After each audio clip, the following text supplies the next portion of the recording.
কথা পাতা কথা পাতা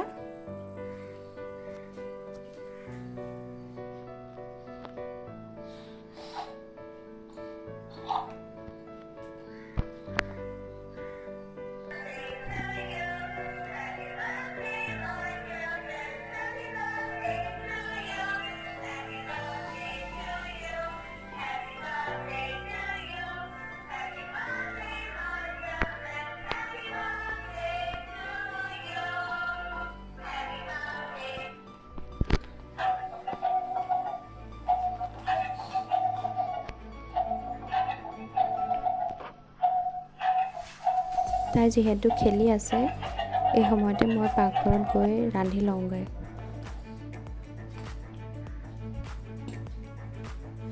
আজি মই বনাবলৈ লৈছোঁ ৰঙালাও আৰু পালেং শাকৰ ভাজি। প্ৰথমে কেৰাহীখনত তেল গৰম কৰি ল'লোঁ, তাৰপিছত তাতে অলপ খুন্দি লোৱা নহৰু দি দিছোঁ।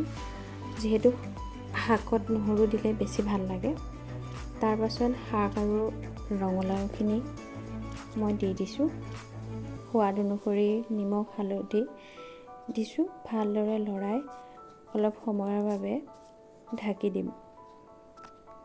পালেঙত যিহেতু পানী থাকে সেইকাৰণে পানী দিব নালাগে।